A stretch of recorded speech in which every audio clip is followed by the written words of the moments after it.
옆사람과 인사하겠습니다. 축복합니다. 시작. 축복합니다. 네, 축복합니다. 우리 말씀 듣기 전에 한번 구호 외쳐볼까요? 하루 10분 말씀 보고 하루 10분 기도할 때 인생이 변화됩니다. 아멘. 오늘은 기도는 기회입니다 라는 제목으로 이 말씀을 나누겠습니다. 오늘 본문을 보면 이 사무엘상 23장 15절부터 시작하지만 사실은 23장 1절부터 그렇게 제가 말씀을 준비했어요. 1절부터 쭉 한번 볼게요. 지난주에 그 요나단을 통해서 다윗을 위로하신 하나님을 봤잖아요, 그죠? 그리고 이제 다윗은 여전히 이제 광야를 떠돌면서 그렇게 도피 생활을 합니다. 얼마나 힘들었겠습니까, 그죠? 그러던 중에 이제 어떤 소리가 들려요. 어떤 소식이 들려오는데 그 소식이 무엇이냐면 이 블레셋 접경 지역에 그일라라는 마을이 있거든요. 근데 그 그일라라는 마을에 1년 내내 추수하여서 쌓아온 곡식을 블레셋 사람들이 탈취해 갔다라는 그 소식을 다윗이 듣게 됩니다. 그 소식을 들은 다윗이 이제 분노가 막 치솟죠. 블레셋 사람들이 그렇게 그 곡식을 탈취해 가니까 막 열이 받는 겁니다. 그래서 듣고만 있을 수 없어서 이 다윗이 하는 행동이 뭐였죠? 하나님께 여쭈었어요. 제가 블레셋을 쳐도 되겠습니까, 하나님? 그러니까 하나님께서 응답하시죠. 블레셋을 치고 그일라를 구하라라고 그렇게 응답하십니다. 그런데 이제 다윗의 군사들을 보면 이 블레셋을 쳤을 때 솔직히 이길 승산이 별로 없어요. 왜냐하면 뭐 수가 많은 것도 아니고 그 다윗의 군대가 잘 훈련된 상태도 아니었기 때문에 승산이 거의 없는 상황인 거예요. 그래서 다윗을 따르던 사람들이 다윗을 말렸습니다. 우리가 유다에 있는 것도 너무 두려운데 어떻게 블레셋을 칩니까? 라고 그렇게 다윗을 말립니다. 그러니까 사람이 이 소리를 듣고 다윗이 또 흔들린 것이 아니라 하나님 앞에 다시 한 번 더 뜻을 구해요. 하나님께 뜻을 다시 한번 구했는데 여전히 하나님은 승리를 약속해 주십니다. 그래서 이 다윗은 그일라로 가서 블레셋을 치고 전리품을 챙겨옵니다. 이 분명 다윗은 하나님 앞에 여쭈었고 그 하나님의 말씀에 순종하면 위험에 빠질 수도 있었어요. 그죠? 이길 수 없는 그런 상황인데도 불구하고 하나님의 말씀을 듣고 순종했어요. 그리고 승리합니다. 우리는 하나님께 형편 순종을 할 때가 많아요. 형편 순종, 그죠? 하나님 좀 제 형편이 좀 나아지면 순종하겠습니다. 하나님 제가 좀 여유가 생기면 하나님 앞에 순종하겠습니다. 하나님 지금 내 삶의 문제가 좀 해결되면 하나님이 시험에 합격하면 제가 순종하겠습니다라고 그렇게 하나님께 약속하죠. 우리는 형편에 따라서 순종 여부를 우리가 결정해요, 그죠?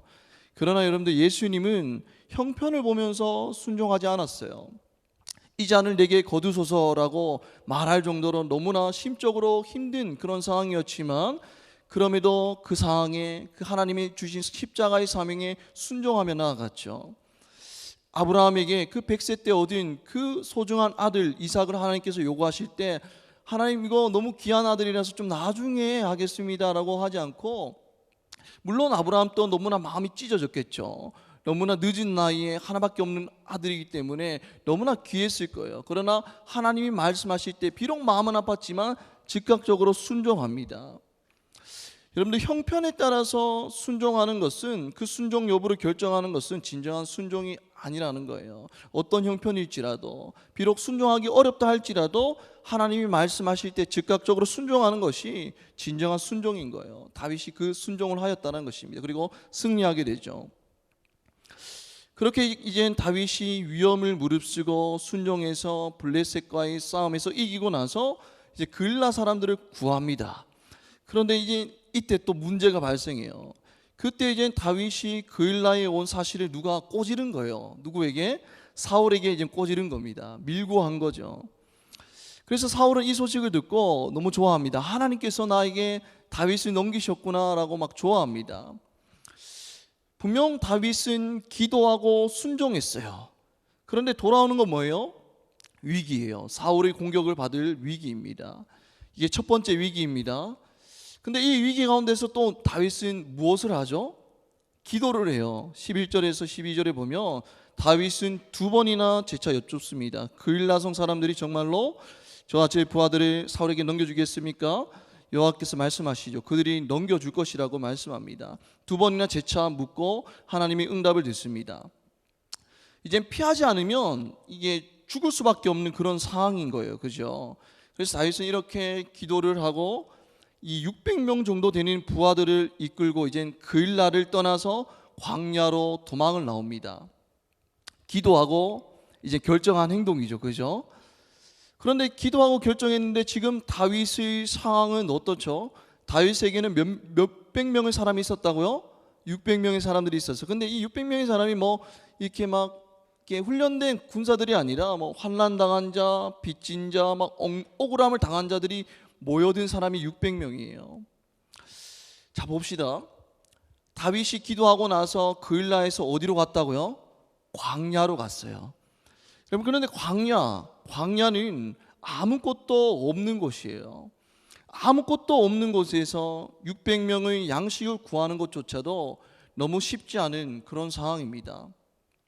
우리 수련회 갔을 때 뭐 30명에서 50명 그렇게 식사하는 것도 솔직히 3일 정도지 계속 하다 보면 힘들잖아요. 그죠? 막 식량도 조달해야 되고 음식도 만들어야 되고 요리도 해야 되고 쉽지 않은 겁니다. 그런데 광야에서 600명의 사람들이 먹고 사는 문제는 정말로 힘든 문제인 거예요. 위기입니다. 다윗은 기도하고 순종하고 그렇게 광야로 왔는데 지금 위기인 거예요.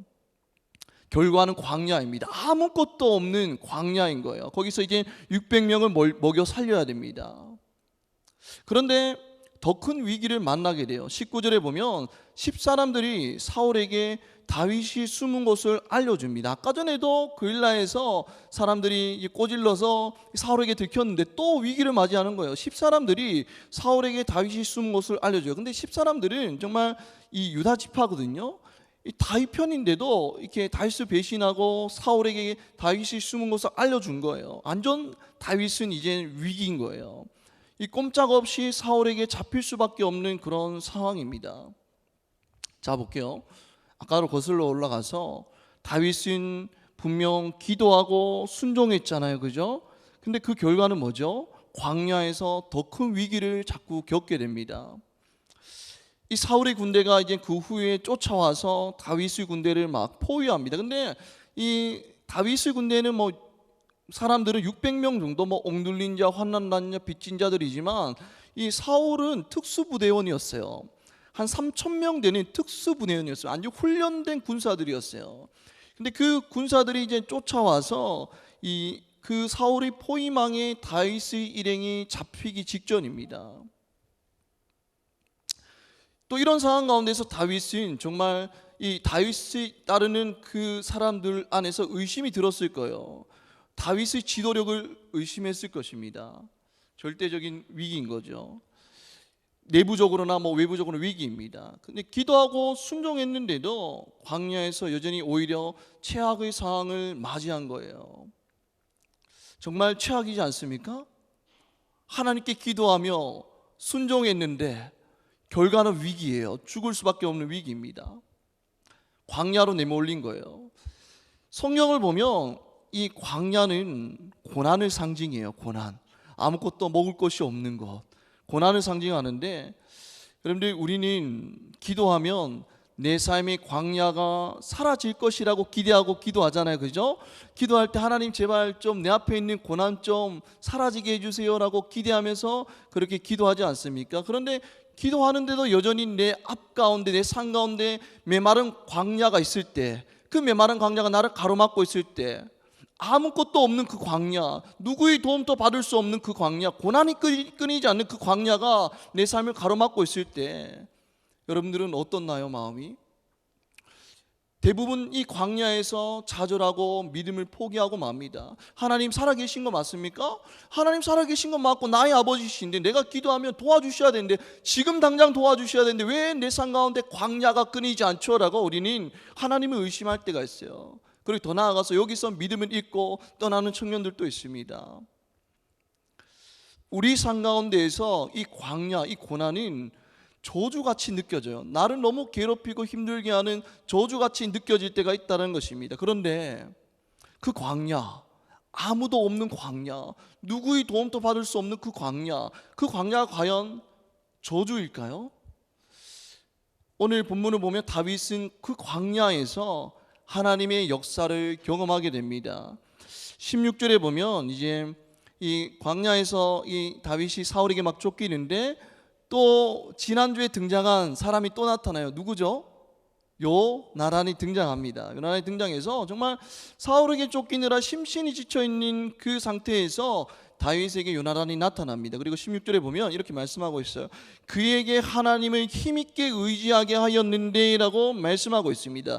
하나님을 이라고 나와 있는데 여기서 하나님을은 원어로 벨로힘이에요. 벨로힘.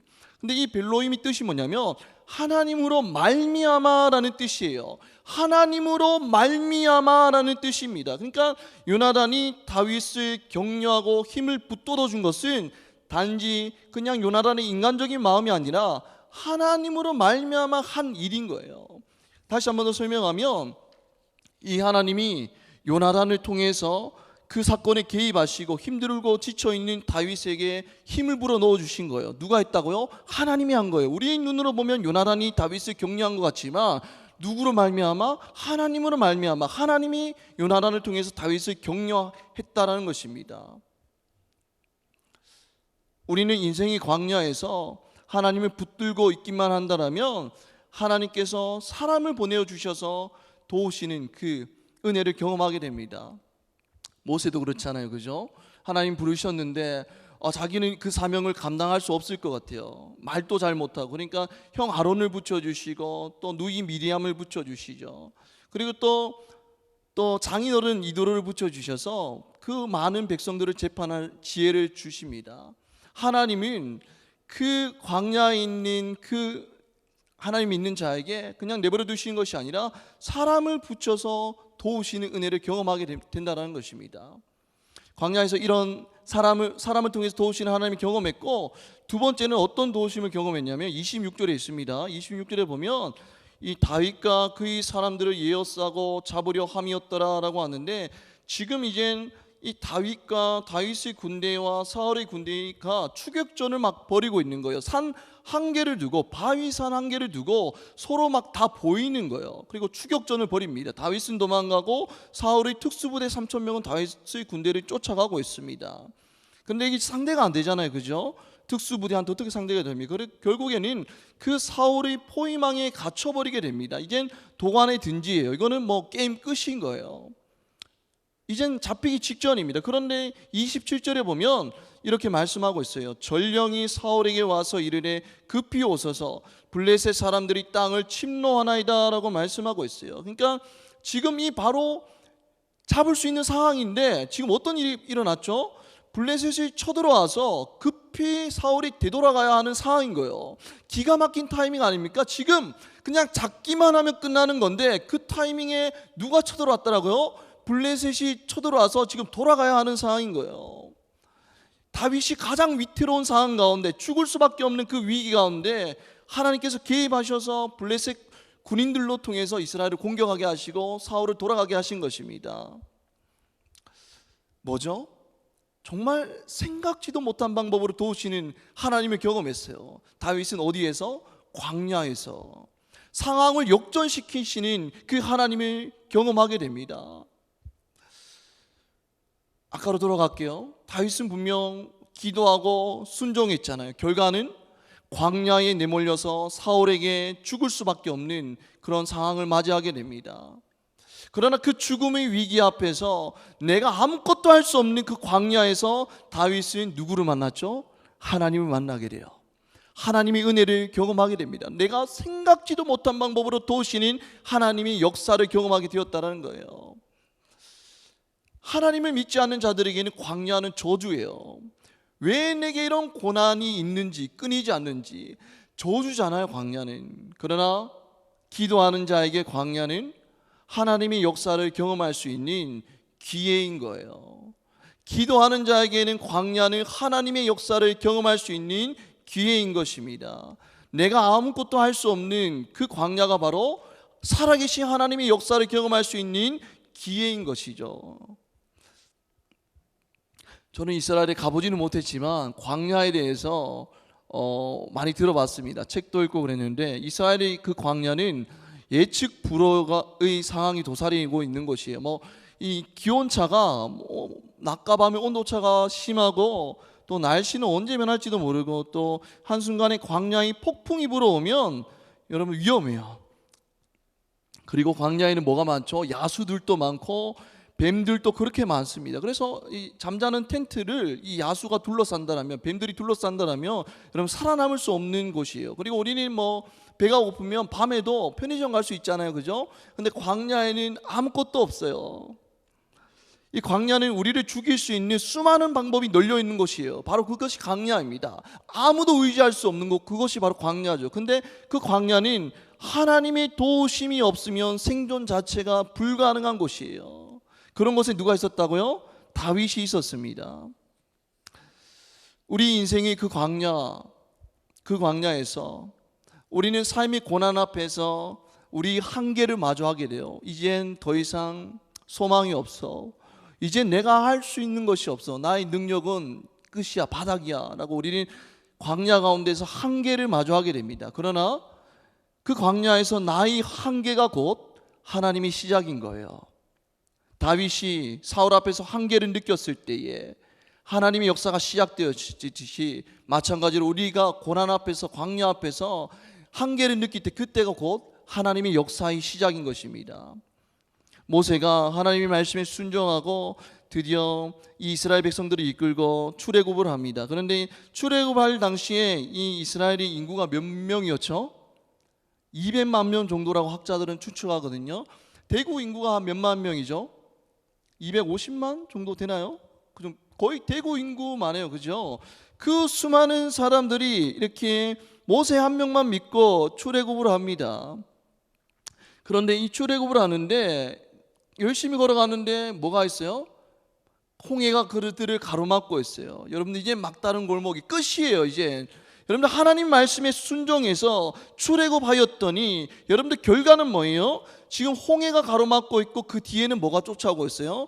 애굽의 말과 병거들이 쫓아오고 있습니다. 그런데 이 말과 병거는 우리가 좀 쉽게 생각할 수 있는데 요즘 말로 표현하면 탱크랑 기갑차인 거예요. 여러분들 끝인 거예요. 이제 떼죽음, 이스라엘 백성들 200만 명의 떼죽음이 눈앞에 놓여 있습니다. 인간의 한계를 경험한 거예요. 이제 아무것도 할 수 없는 그런 상황이에요. 그런데 그게 끝이었나요? 여러분들 아니었죠. 홍해가 갈라지는 경험을 하게 됩니다. 여러분들 모세는 어떤 사람이었죠? 하나님과 대면하는 사람이었어요. 대면하였다는 건 날마다 하나님과 대화하였고 기도하는 사람이었어요. 여러분들 기도하는 사람에게는 광야는 곧 하나님의 역사를 경험할 수 있는 기회인 거예요. 생각지도 못한 방법으로 역사하시는 하나님의 은혜를 경험할 수 있는 것이 바로 광야입니다. 그리고 이제 그 모세가 이제 그 백성들을 데리고 이제 광야에서 생활하는데 200만 명이 광야에서 먹고 사는 문제가 정말로 불가능한 일입니다.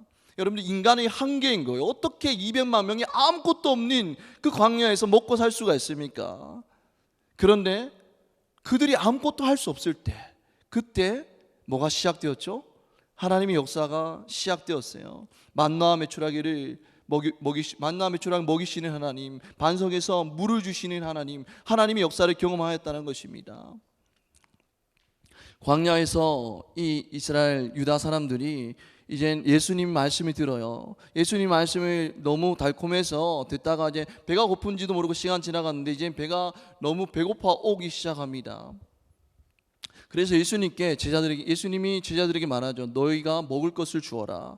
그런데 이 제자들에게는 뭐가 있었죠? 뭐밖에 없었어요? 떡 5개와 물고기 2개밖에 없어요. 그런데 그 당시에 예수님의 말씀을 듣는 사람들이 몇 명이나 있었어요? 성인 남자만 5,000명이었어요. 남자만 5,000명이면 여자랑 다 포함하면 거의 2배나 될 거예요, 사람들이. 인간의 한계를 맞이하게 됩니다. 어떻게 그 사람들을 먹입니까? 그런데 그 인간의 한계에 마주하였을 때에 뭐가 시작되었죠? 예수님의 역사가 시작되었어요. 오병이요. 그럼 떡 5개와 물고기 2마리로 그 사람들이 배불리 먹고 12광줄이나 남는 역사를 경험하게 됩니다. 광야, 그 광야에서 마주한 여러분들의 한계는 곧 하나님의 역사의 시작인 거예요. 다니엘이 그 하나님이 잘 믿는 다니엘이 사자굴에 던져졌어요. 이젠 끝이에요. 사자한테 먹힐 수밖에 없는 그런 상황인 거예요. 인간의 한계에 직면하게 됩니다. 그러나 다니엘의 한계가 곧 뭐의 시작이었죠? 하나님의 역사의 시작이었어요. 그 사자가 그 다니엘을 건드리지 못했어요. 예수님은 이젠 이 사람들에 의해서 십자가에 달려 죽게 되셨습니다. 끝이에요. 죽음은 인간의 한계예요. 극복할 수 없는 문제입니다. 인간의 한계를 경험하였습니다. 그런데 인간의 한계에서 뭐가 시작되었죠? 하나님의 역사가 시작되었어요. 하나님께서 예수 그리스도를 부활시키셨습니다. 수련회 때 제가 전한 말씀 혹시 기억하실지 모르겠지만 말씀이 히브리어로 뭔지 아십니까? 다바르예요. 다바르. 이 말씀이 하나님의 말씀, 이것이 히브리어로 다바르인데 이 광야는 히브리어로 뭐죠? 미드바르예요. 미드바르. 다바르, 미드바르. 뭔가 좀 비슷한 것 같지 않아요? 여러분, 광야의 뜻이 뭐냐면 하나님이 우리에게 말씀하시는 곳이에요. 하나님이 우리에게 말씀하시는 곳이란 뜻이에요. 아무것도 없는 광야, 인간의 한계를 마주할 수밖에 없는 그 광야에서 비로소 우리는 하나님의 말씀이 듣게 되고 하나님의 말씀의 능력을 경험하게 된다는 거예요.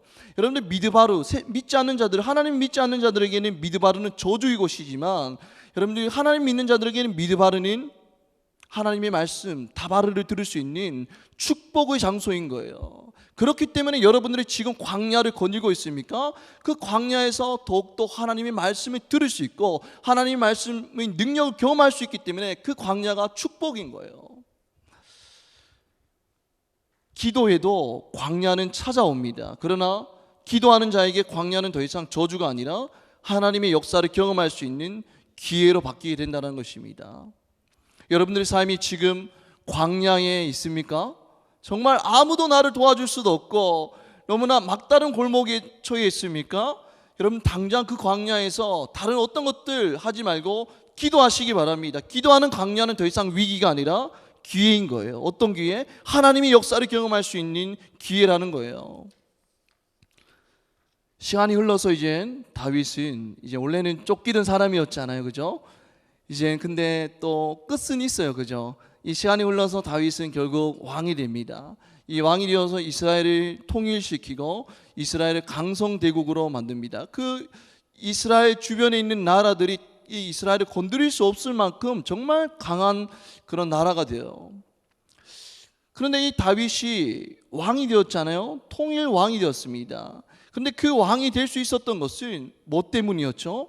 여러분들, 광야에서 만난 하나님이 있었기 때문이에요. 광야에서 죽음의 위기를 맞이하였을 때에 생각지도 못한 방법으로 도우시는 그 하나님과의 만남이 그의 믿음을 더욱더 성장하게 하였고 그 믿음의 그를 연단시켰습니다. 그래서 왕이 되었을 때에 수많은 일들을 처리해야 되잖아요, 그죠? 그리고 정치적으로도 막 다윗을 막 흔들려는 그런 세력도 있었을 거예요. 그러나 다윗이 그 위기 가운데서 흔들리지 않았던 것은 하루아침에 된 것이 아니라 어디에서 훈련받았기 때문이죠? 광야에서 죽을 수밖에 없는 그 위기 가운데서 만나주신 그 하나님, 그 하나님이 향한 믿음이 있었기 때문에 왕이 되어도 그 대국을 잘 다스릴 수 있었던 거예요.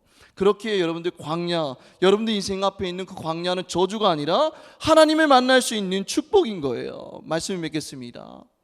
인간의 끝이 곧 하나님의 시작이에요.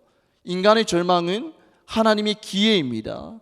여러분들이 광야를 마주하였을 때에 포기하지 말고 주저하지 말고 좌절하지 말고 더욱더 간절히 기도하여서 우리의 한계가 하나님의 시작임을 경험하는, 마음껏 그 역사를 경험하는 우리 감람나무 청년들이 되기를 주님의 이름으로 축복합니다. 아멘. 이 시간 우리 다 같이 찬양하며 나아가겠습니다.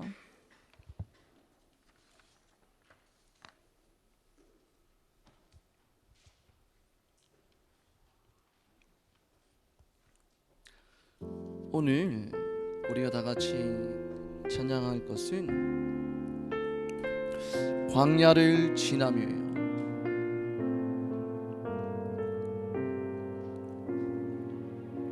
왜 나를 깊은 어둠 속에 홀로 두시는지, 어두운 밤은 왜 그리 길었는지 그렇게 고백하고 있어요. 누구나 광야를 지나면 너무나 힘들어요. 힘든 게 정상이에요. 그런데 그 광야를 지난 그 사람이 이렇게 고백하고 있어요. 주님만 내 도움이 되시고 주님만 내 빛이 되시는, 주님만 내 친구 되시는 광야, 주님 손 놓고는 단 하루도 살 수 없는 것 광야. 이 사람은 광야의 시간을 통해서 너무나 외롭고 힘들었지만 광야 가운데에서 주님만 내 친구 되시는 그 은혜를 경험하였다는 거예요. 그 은혜를 여러분도 경험하기를 소망하면서 이 시간 우리 광야를 지나며 찬양하며 나아가겠습니다.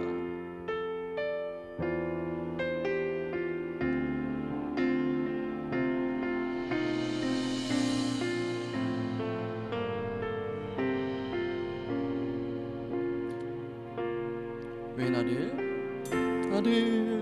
깊은 어둠 속에 홀로 두시는지, 어두운 밤이 왜 그리 길었는지, 나를 거룩하게 나를 낮아지게 세상 어디도 길의 것이 없게 하셨네.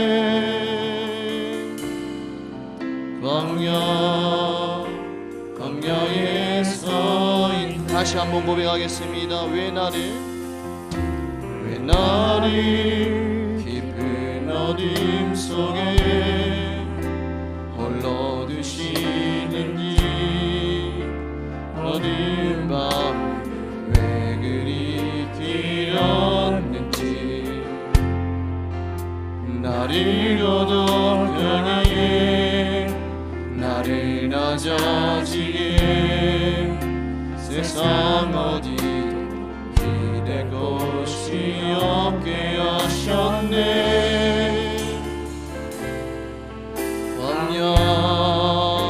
광야에 서 있네.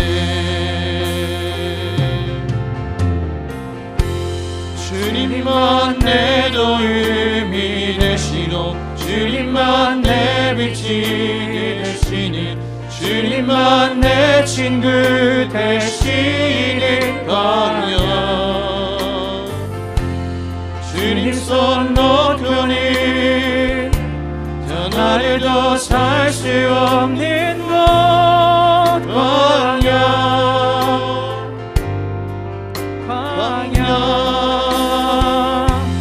주께서 나를 사용하시려, 나를 더 정결케 하시려, 나를 택하여 보내신 그곳 광야.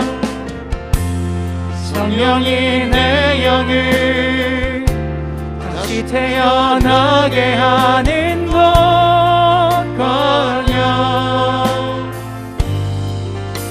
광야에 서 있네.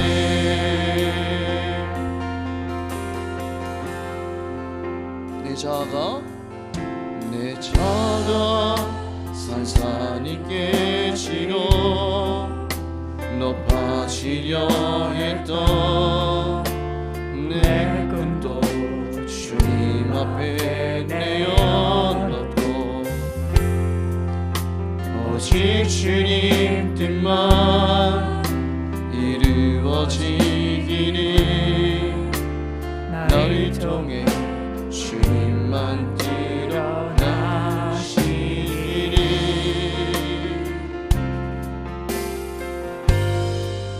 광야를 지나며.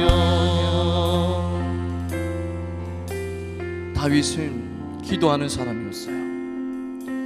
하나님 없이는 살 수 없는 사람이었어요. 그래서 날마다 사울에게 쫓기는 가운데서도 그가 놓치지 않는 것은 바로 하나님께 엽줍는 것입니다. 그렇게 하나님께 재차 엽줍고 기도하고 순종하며 나아갔는데 그는 광야를 마주하게 됩니다. 아무도 도와줄 수 없는 것, 아무것도 없는 것, 그리고 밀고를 통해서 사울에게 잡힐 위기를 겪게 됩니다. 기도하고 순종했는데 마주한 곳은 광야이고 광야에서 죽을 수밖에 없는 그런 상황인 거예요. 이젠 끝입니다. 인생이 끝입니다. 그런데 그 인간의 한계를 경험하였을 때 그때 하나님의 역사가 시작되었어요. 하나님께서 상황을 역전시켜 주시고 극적으로 다윗을 도와주셨어요. 우리는 여러 가지 문제로 광야를 마주하고 있지 않습니까? 물질의 문제 때문에, 진로의 문제 때문에, 관계의 문제 때문에, 가족의 문제 때문에, 결혼의 문제 때문에, 여러 가지 문제 때문에 너무 외롭고 힘들어서 우리는 날마다 광야에 있지 않습니까? 그러나 그 광야에서 기도할 수만 있다라면, 하나님이 붙잡고 기도할 수만 있다라면 그 광야는 내가 생각지 못한 방법으로 도우시는 하나님의 역사를 경험할 수 있는 바로 기회인 거예요. 우리 다 같이 기도할 때, 하나님, 내 삶 가운데 광야를 마주하였을 때 하나님 좌절하고 절망하고 쓰러지는 자가 아니라 하나님께 간절히 기도하여서 내가 생각지도 못한 방법으로 도우시는 하나님의 역사를 경험하는 기회가 되게 해달라고 이 시간 주여 한번 외치고 기도하겠습니다. 주여. 하나님, 이 시간 우리 감람나무 청년들 함께 모여 하나님이 예배하며 기도하며 나아갑니다. 하나님, 이 시간 우리 청년들 마음에 어루만져 주시고 함께 부르짖으며 기도할 수 있는 은혜를 내려주시옵소서. 하나님, 우리 메마른 마음 가운데 성령의 나비를 부어주셔서 이 시간 우리 마음을 놓고 아뢰어 하나님 앞에 기도할 때에 하나님은 이어서 하늘의 은혜를 흔들어 부어 넘치게 하시는 하나님의 역사를 마음껏 경험하니 우리 믿음의 감람나무 청년들 될 수 있도록 하나님 축복하여 주시옵소서. 하나님, 다윗이 광야에서 기도하고 순종했는데 결과는 광야였고 아무런 도움을 받을 수 없는 그 광야, 하나님 사울에게 쫓기고 그리고 거의 붙잡히게 되어서 목숨을 잃게 되는 그 한계에 직면하게 되었습니다. 하나님, 그러나 그 한계는 한계로 끝난 것이 아니라 기도하는 자에게 하나님의 은혜와 하나님의 역사를 경험하였듯이 하나님, 우리 청년들 산 가운데에서 수많은 한계를 경험할 텐데 그럴 때마다 그 한계 가운데에서 하나님의 역사를 맛보는 자들 될 수 있도록 하는 축복하여 주시옵소서. 하나님이 믿는 자들에게는 광야는 저주이고 하나님이 믿는 자들에게는 광야는 재수 없는 일이지만 하나님이 믿는 자들에게는 광야는 기도할 수 있는 기회가 하나님의 역사를 경험할 수 있는 기회임을 깨닫고 날마다 살아계시는 하나님, 나를 도우시는 하나님께 우리 모든 마음 아리고 전심으로 기도할 때에 생각지도 못한 방법으로 도우시는 하나님의 역사를 마음껏 맛보는 우리 믿음의 감람나무 청년들 될 수 있도록 하나님 축복하여 주시옵소서. 하나님, 나는 아무것도 할 수 없습니다. 하나님, 나는 능력이 없습니다. 하나님, 나는 지혜가 없습니다. 하나님, 나는 아무것도 가진 것 없습니다. 하나님, 한계를 마주하였습니다. 하나님, 어찌할 바를 모르겠습니다 라고 우리가 고백하며 주께 기도할 때에 우리 한계 가운데 개입하시고 우리가 생각지도 못한 방법으로 도우시는 하나님의 역사를 마음껏 경험하는 우리 믿음의 감람나무 청년이 될 수 있도록 하나님 축복하여 주시옵소서.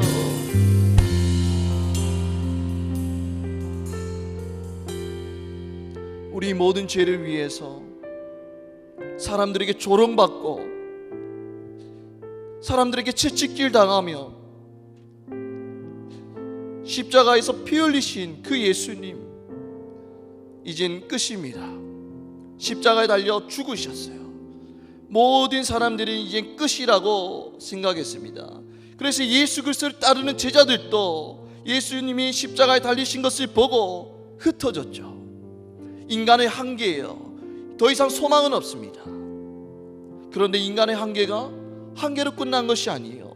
인간이 한계를 느낄 때 그때 하나님이 개입하시고 역사하셔서 예수 그리스도를 부활시키셨습니다. 이 시간 우리 다 같이 기도할 때 하나님 사순절입니다. 하나님 사순절 기간 동안에 세상의 자부분 다 끄게 하시고 우리를 위해서 십자가 달린 예수님께 집중할 수 있도록 인도하여 주옵소서로 기도하였으면 좋겠습니다. 예수님은 십자가에서 인간의 한계를 경험하였지만 그 인간의 한계가 한계로 끝난 것이 아니라 하나님의 역사를 경험할 수 있었던 기회였듯이 우리도 사순절 기간에 예수님의 묵상함으로 우리의 한계가 하나님의 기회임을 경험하는 은혜를 달라고 이 시간 주여 한번 외치고 기도하도록 하겠습니다. 주여!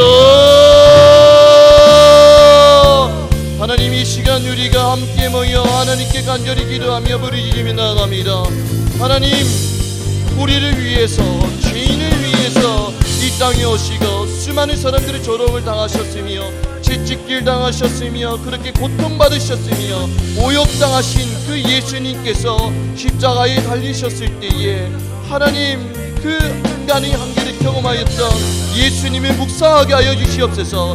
우리를 구원한 그 십자가의 은혜는 거저 받은 것이 아니라 예수 그리스도의 십자가의 은혜임을 날마다 기억하게 하시고 정말로 외롭게 힘들게 인간의 한계를 경험하였던 예수님께 집중하며 묵상하는 사순절 기간 될 수 있도록 하나님 축복하여 주시옵소서.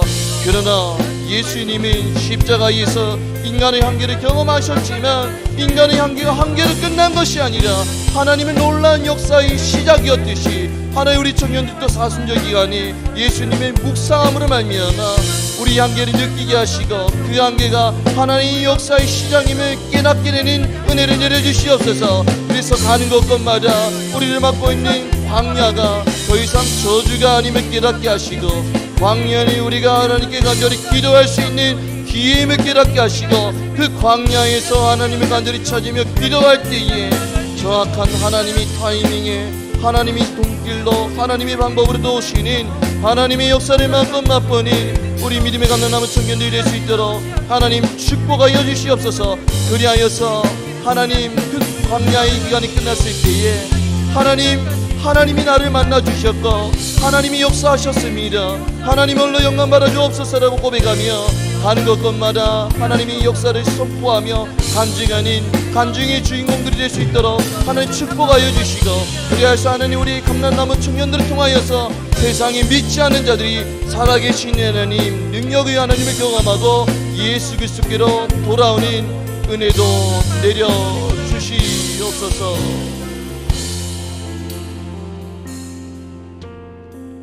하나님, 우리 삶 가운데서 기도를 하였지만 여전히 내 삶 가운데 광야는 끊이지 않을 때가 많습니다. 때로는 힘들고 지쳐서 포기하고 싶을 때도 있지만 그럴 때마다 기도할 수 있음에 은혜임을 기억하게 하시고 하나님을 간절히 붙잡고 기도할 때에 생각지도 못한 방법으로 도우시는 하나님의 역사를 마음껏 맛보는 우리 감람나무 청년들 될 수 있도록 축복하여 주시옵소서. 나의 한계는 한계가 아니라 하나님이 붙잡을 때에 하나님의 역사의 시작임을 깨닫게 하시고 나의 한계를 마주하였을 때에 능력의 하나님을 의지하며 나아갈 때에 하나님이 때에 하나님 방법으로 도우시는 그 역사를 마음껏 맛보는 우리 믿음의 감람나무 청년들 될 수 있도록 축복하여 주시옵소서. 그래서 가는 곳곳마다 살아계신 하나님을 선포하고 간증하여서 믿지 않는 자들이 우리 감람나무 청년들을 보고 살아계신 하나님을 만나고 예수 그리스도께로 돌아오는 역사도 내려주시옵소서. 한 주간의 삶도 광야가 끊이지 않지만 그 광야 가운데서 우리를 만나주시고 우리를 생각지도 못한 방법으로 도우실 것들을 기대하며 사랑이 많으신 우리 주 예수 그리스도의 이름으로 기도드립니다. 아멘.